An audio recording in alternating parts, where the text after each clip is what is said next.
This is going to be a final warning to be watching these cards before something happens, probably in the next couple of hours.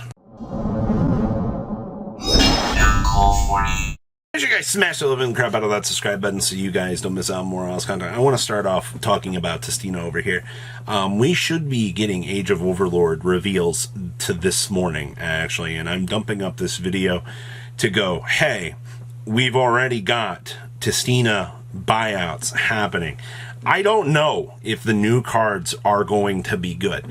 I just want to point out here and go, hey, we are in that 2-week spot before Age of Overlord hits sneak peeks, and if you were considering this deck as a going second option, it is what it is at this point in time. We're already seeing prices going up crazy. Actually, I have later on tonight a 4-0 Testina deck list that actually tore through its locals as a going second option. The format has finally gotten to a point that something like Testina can show off and actually do what it wants to do. And Testina has enough going second cards that this deck can just steamroll through the meta here and actually do its thing. And, you know, if we hit that Age of Overlord trailer this afternoon, or if they wait another day or so or whatever, we do see, you know, a mention of Testina cards. You can bet things are going to go a little bit more terminal than they already are. I already see that as of filming this, Demigod Quarter Century Secret Rares are gone. And we'll talk more about this stuff probably tomorrow on the Market Watch side of things. But it's not, you've had an equal chance to get these when things were much lower. It's just, for whatever reason, people love to wait until the, oh my gosh, the hype, when, you know, you couldn't do something 3 months out in advance and typically be fine. And that part always amazes me about these. You know, the meme with the guy sticking the stick in the bike and he falls over and he blames somebody else? That's literally what a lot of this is. But heads up, Testina stuff. I also gotta mention the Rika Sun Avalon stuff out here. The deck wins an event and things go up a couple of dollars. It's actually, I don't even think things really moved up that much. But this is one of those cases here that you do have a upcoming meta shift with Age of Overlord. And then you've got the other side of everybody that's going, buy. This is an interesting time because if things do invert and go a little bit crazier with the deck, I feel like we would have felt it already. You know what I mean? Like, the only things in the category that are really crazy are Snowdrop still has not gotten a reprint. You know, Teardrops have pushed down. Yeah, Petals have gained a little bit of value. But everything else for the deck, minus the Sun Avalon part, oh, don't even get me started on Dryas's. I already had to listen to the community bicker about banning Loki or banning Dryas. And it's not that the deck is incredibly crazy. I'm going to stay on record saying that. But if you're looking at prices right now and you're like, oh, you know, gosh darn deck just won a YCS, you got two options. You go, well, I don't actually have three. You go, I don't want to buy this. You go, I want to buy this. Or you go, I want to sell this. All right. Do you think prices are going to go up more? I don't know. Do I think prices are going to go down? Reprints do that. Does an upcoming meta shift tell me that Rika's going to probably remain in the same place? Probably. All right. It tends to be the same trends out here. You know, there's no real reason that Rika's going to immensely drop off unless some sort of going second deck like Testina were to get a crazy power up and maybe a hand trap to push through those boards. But that's crazy talk. There would be no actual way Konami would ever do anything like that. Nah, I must be crazy. I'm too hopeful. I also, I had to cough because when every time I see this, every time I click on this, it amazes me so much. And it's, people are looking at Nikonko Water Abereske getting bought out for, what is this, like the third time that we've seen this happen? And people just look around, they're like, oh man, this is so BS. You had months. We looked at the Kong's Cards tournaments when Nikonko was a rogue deck and hardly doing anything at all. And we were like, ooh, you know, like, this is cool. It comes through a YCS, you see the deck make, what was it, top 32, top 60, whatever it was. And then all of a sudden, Water Abereskes disappear off of the market. And people are like, I don't get this. You've had time. I don't understand it.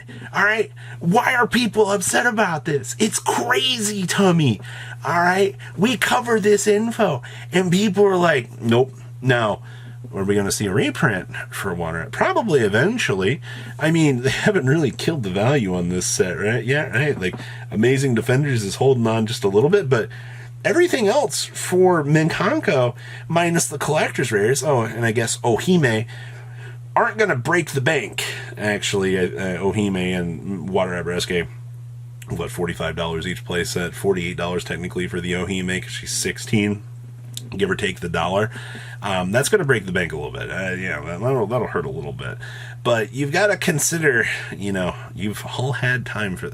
Robbie, why do you make these videos? Tell us this. It's the constant showcasing of the crazy data and how $3 to $4 cards, when people are aware of them, then suddenly they hit the spotlight. If you pick them up when they were $3, you won.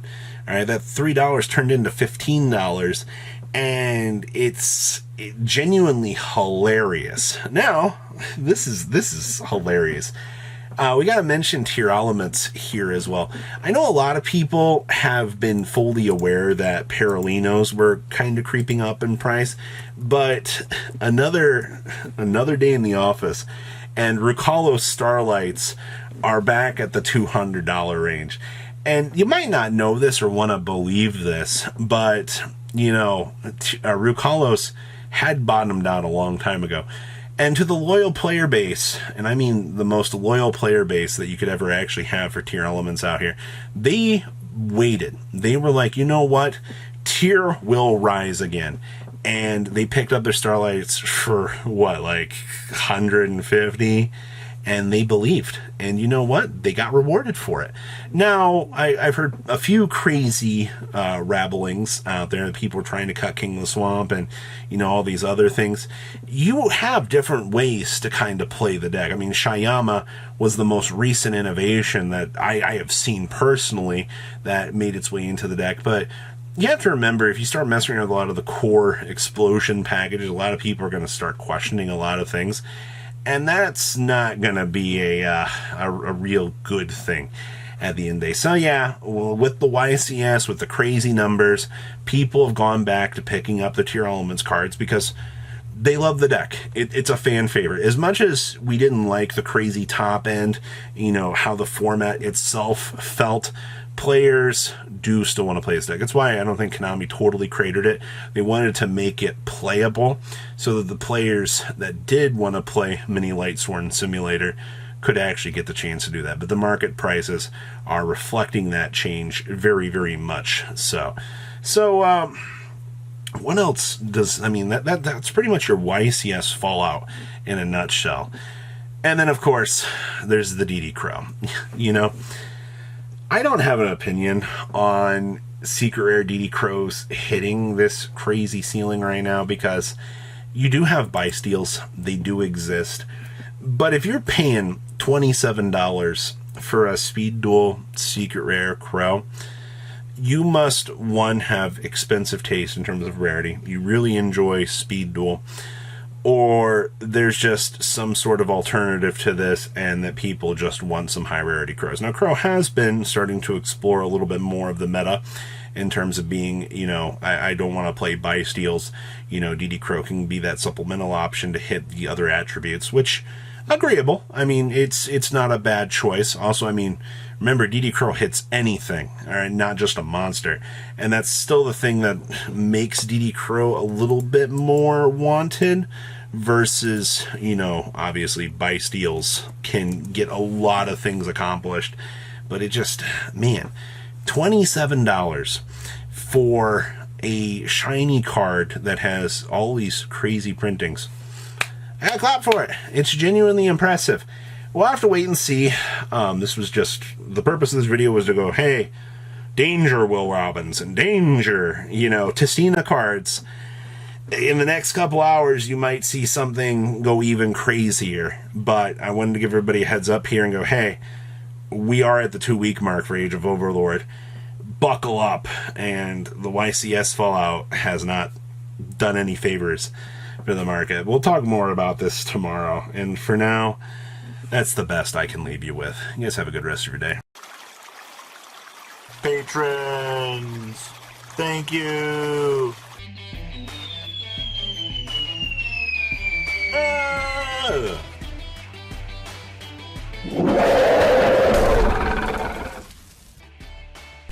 Thank you so much for watching. Check out these other videos.